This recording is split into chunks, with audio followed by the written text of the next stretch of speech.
Bismillahirrahmanirrahim. Assalamualaikum warahmatullahi wabarakatuh. Kami dari kelompok 7 mata kuliah Lembaga-Lembaga Negara Indonesia ingin mempresentasikan tentang Dewan Perwakilan Rakyat. Kelompok kami terdiri dari Muhammad Yulazul Faizar, saya sendiri Muhammad Farda, dan Muhammad Rafa Abimanyu. Materi pertama akan dibacakan oleh Muhammad Yuha. Dewan Perwakilan Rakyat. Dewan Perwakilan Rakyat Republik Indonesia DPR RI atau umumnya disebut dengan DPR adalah salah satu lembaga tinggi negara dalam sistem ketatanegaraan di Indonesia yang merupakan lembaga perwakilan rakyat. DPR terdiri atas anggota partai politik peserta pemilihan umum yang dipilih melalui pemilihan umum, yang artinya DPR dipilih langsung oleh rakyat itu sendiri. Dalam konsep Trias Politika, di mana DPR berperan sebagai lembaga legislatif yang berfungsi untuk membuat undang-undang dan mengawasi jalannya pelaksanaan undang-undang yang dilakukan oleh pemerintah sebagai lembaga eksekutif. Selanjutnya akan disampaikan oleh teman saya Muhammad Rafa Abimanyu. Ya, selanjutnya bagian B ada fungsi DPR, Dewan Perwakilan Rakyat. Sesuai dengan Undang-Undang Nomor 17 Tahun 2014, Dewan Perwakilan Rakyat, fungsi DPR diatur dalam Pasal 69 dan Pasal 70, di mana terdapat 3 fungsi, yaitu yang pertama ada fungsi legislasi. Fungsi legislasi sebagai dimaksud dalam Pasal 69 ayat 1 huruf A dilaksanakan sebagai perwujudan DPR selaku pemegang kekuasaan membentuk undang-undang. Yang kedua ada fungsi anggaran. Fungsi anggaran sebagaimana dimaksud dalam Pasal 69 ayat 1 huruf B dilaksanakan untuk membahas dan memberikan persetujuan atau tidak memberikan persetujuan terhadap rancangan undang-undang tentang APBN yang diajukan oleh Presiden. Yang ketiga ada fungsi pengawasan. Sebagaimana dimaksud dalam Pasal 69 ayat 1 huruf C dilaksanakan melalui pengawasan atas pelaksanaan undang-undang dan APBN. Dalam hal ini, kewenangan yang dimiliki oleh DPR antara lain adalah mengawasi pelaksanaan undang-undang, anggaran pendapatan, dan pajak negara, serta kebijakan-kebijakan pemerintah. Yang kedua, melakukan pembahasan serta melaksanakan tindak lanjut terhadap hasil pengawasan yang dilakukan DPD terkait dengan pelaksanaan undang-undang tentang otonomi daerah, pembentukan pemekaran serta penggabungan daerah terhadap pengelolaan sumber daya alam, sumber daya ekonomi lainnya, pelaksanaan APBN, pajak, pendidikan, dan agama. Selanjutnya ada hak DPR sesuai dengan Undang-Undang Nomor 17 Tahun 2014. Hak DPR diatur dalam Pasal 79, di mana terdapat 3 hak, yaitu pertama ada hak interpelasi. Hak DPR untuk menerima keterangan kepada pemerintah mengenai kebijakan pemerintah yang penting dan strategis serta berdampak luas terhadap kehidupan masyarakat, berbangsa, dan bernegara. Yang kedua ada hak angket. Hak DPR untuk melakukan pendidikan terhadap pelaksanaan suatu undang-undang dan atau kebijakan pemerintah yang berkaitan dengan hal penting, strategis, dan berdampak luas pada kehidupan bermasyarakat, berbangsa, dan bernegara yang diduga bertentangan dengan peraturan perundang-undangan.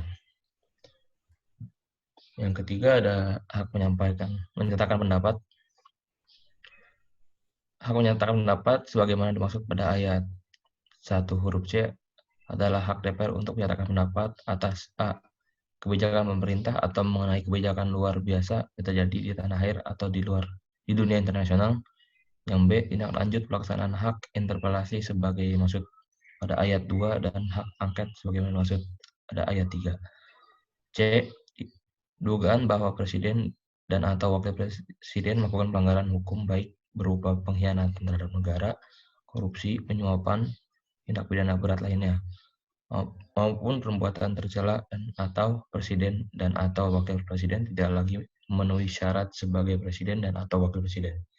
Selanjutnya akan dijelaskan oleh Farda. Selanjutnya ada keanggotaan di DPR ya. Yang pertama ada hak anggota Dewan Perwakilan Rakyat. Yang pertama, haknya adalah mengajukan usul rancangan undang-undang. Hak ini dimaksudkan untuk mendorong anggota DPR menyikapi dan menyalurkan serta menindaklanjuti aspirasi rakyat yang diwakilinya dalam bentuk pengajuan usul rancangan undang-undang. Yang kedua, ada mengajukan pertanyaan, di mana hak anggota DPR untuk mengajukan pertanyaan, baik secara lisan maupun tertulis, pada pemerintah sesuai dengan fungsi serta wewenang dan tugas DPR. Yang selanjutnya ada menyampaikan usul dan pendapat. Hak anggota DPR untuk menyampaikan usul dan pendapat secara leluasa baik kepada pemerintah maupun kepada DPR sendiri hingga ada jaminan kemandirian sesuai dengan panggilan hati nurani serta kredibilitasnya. Oleh karena itu, setiap anggota DPR tidak dapat diarahkan oleh siapapun di dalam proses pengambilan keputusan. Namun, tata cara dan penyampaian usul dan pendapat dimaksud tetap memperhatikan tata krama, etika, moral, sopan santun, dan kepatutan sebagai wakil rakyat. Selanjutnya ada memilih dan dipilih. Setiap calon anggota berhak untuk mendapatkan suara dari rakyat untuk dipilih atau dipilih kembali menjadi anggota DPR, serta dapat menggunakan hak pilihnya untuk memilih anggota DPR sebagaimana warga negara Indonesia mendapatkan hak untuk memilih. Selanjutnya ada hak membela diri, di mana hak setiap anggota DPR untuk melakukan pembelaan diri dan atau memberi keterangan kepada Badan Kehormatan DPR atas tuduhan pelanggaran kode etik atas dirinya.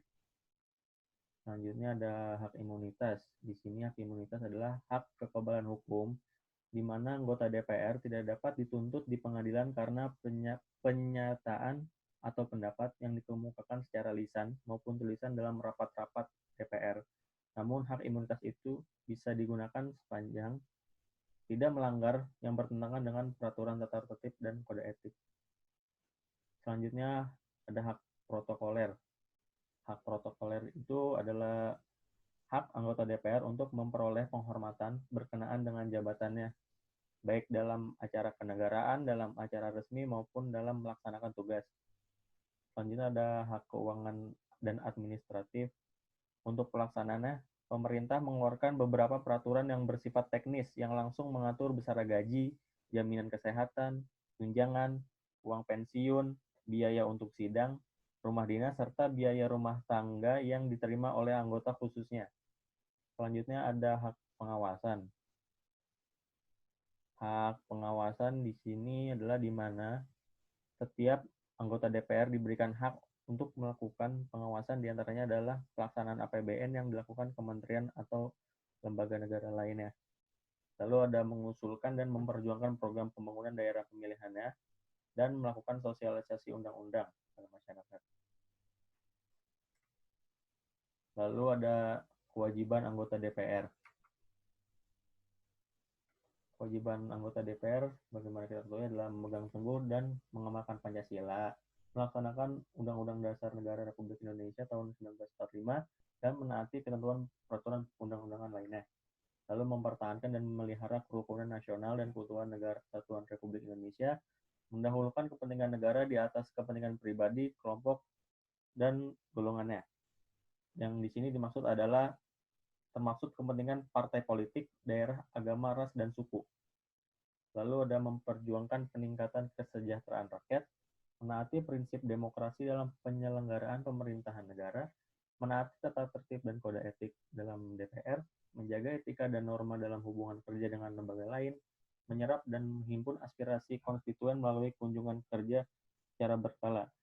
Yang dimaksud di sini adalah kewajiban anggota DPR untuk bertemu dengan konstituennya secara rutin pada setiap masa reses, yang pertemuannya dengan konstituen dilaporkan secara tertulis kepada partai politik melalui fraksinya di DPR. Lalu kewajiban anggota DPR itu menampung dan menindaklanjuti aspirasi-aspirasi dan pengaduan dari masyarakat dan memberikan pertanggungjawaban secara moral dan politis kepada konstituen di daerah pemilihannya. Lalu ada larangan anggota DPR sebagaimana yang diatur dalam pasal 236 UU nomor 17 tahun 2014 mengenai larangan anggota DPR, yaitu Anggota DPR dilarang merangkap jabatan sebagai pejabat negara lainnya. Hakim pada badan peradilan atau pegawai negeri sipil, TNI, anggota Polri, pegawai pada badan usaha milik negara, badan usaha milik daerah, atau badan lain yang anggarannya bersumber dari APBN atau APBD. Lalu, anggota DPR dilarang melakukan pekerjaan sebagai pejabat struktural pada lembaga pendidikan swasta, akuntan publik, konsultan, advokat atau pengacara, notaris, dan pekerjaan lain yang tidak ada hubungannya dengan wewenang dan tugas DPR serta hak sebagai anggota DPR. Lalu, anggota DPR dilarang melakukan korupsi, kolusi, dan nepotisme atau KKN. Selanjutnya ada penyidikan bagi anggota DPR. Pertama, pemanggilan dan permintaan keterangan untuk penyidikan terhadap anggota DPR yang diduga melakukan tindak pidana harus mendapat persetujuan tertulis dari Mahkamah Kehormatan Dewan. Yang kedua, dalam persetujuan tertulis sebagaimana dimaksud pada ayat 1, tidak diberikan oleh Mahkamah Kehormatan Dewan paling lama 30 hari terhitung sejak diterimanya permohonan, pemanggilan, dan permintaan keterangan untuk penyidikan sebagaimana dimaksud pada ayat 1 dapat dilakukan. Yang ketiga, ketentuan sebagai dimaksud pada ayat 1 tidak berlaku apabila anggota DPR tertangkap tangan melakukan tindak pidana atau disangka melakukan tindak pidana kejahatan yang diancam dengan pidana mati atau pidana penjara seumur hidup atau tindak pidana kejahatan terhadap kemanusiaan dan keamanan negara berdasarkan bukti permulaan yang cukup atau disangka melakukan tindak pidana khusus. Selanjutnya akan dibacakan oleh Yuha.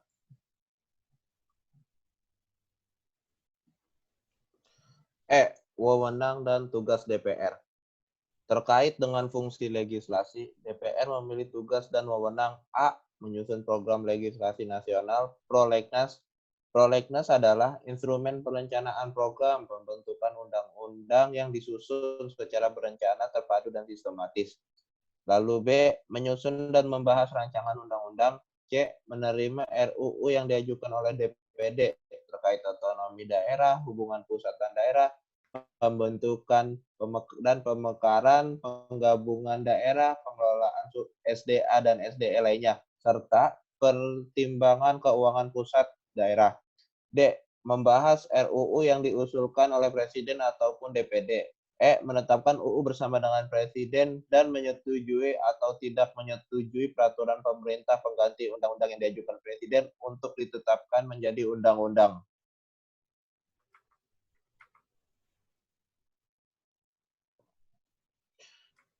Kemudian terkait dengan fungsi anggaran, DPR memiliki tugas dan wewenang A. Memberikan persetujuan atas rancangan undang-undang tentang APBN, yaitu yang diajukan kepada Presiden. B. Memperhatikan pertimbangan DPD atas rancangan undang-undang tentang APBN dan rancangan undang-undang terkait pajak, pendidikan, dan agama. C. Menindaklanjuti hasil pemeriksaan dan pengelolaan dan tanggung jawab keuangan negara yang disampaikan oleh BPK. D. Memberikan persetujuan terhadap pemindahan aset negara maupun terhadap perjanjian yang berdampak luas bagi kehidupan rakyat yang terkait dengan beban keuangan negara. Terkait dengan fungsi pengawasan, DPR memiliki tugas dan wewenang. Yang pertama, A. Melakukan pengawasan terhadap pelaksanaan undang-undang, APBN, dan kebijakan pemerintah, dan membahas menindaklanjuti hasil pengawasan yang disampaikan oleh DPD.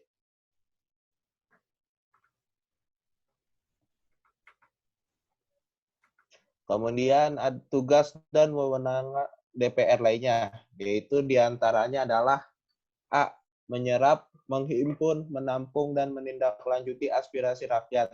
B. Memberikan persetujuan kepada Presiden untuk 1. Menyatakan perang ataupun membuat perdamaian dengan negara lain. 2. Mengangkat dan memperhatikan anggota Komisi Yudisial. C. Memberikan pertimbangan kepada Presiden dalam hal 1. Memberi amnesti dan abolisi. 2. Mengangkat duta besar dan menerima penempatan duta besar negara lain. Kemudian D. Memilih anggota BPK dengan memperhatikan pertimbangan DPD. Memberikan persetujuan kepada Komisi Yudisial terkait calon hakim agung yang akan ditetapkan menjadi hakim agung oleh Presiden dan memilih 3 orang hakim konstitusi untuk selanjutnya diajukan ke Presiden. Baiklah, sekian presentasi dari kami mengenai Dewan Perwakilan Rakyat. Apabila ada salah-salah kata atau kekurangan, mohon dapat disampaikan kritik serta sarannya kepada kami ataupun dalam komentar di bawah. Sekian presentasi dari kami, kurang lebihnya mohon maaf. Assalamualaikum warahmatullahi wabarakatuh.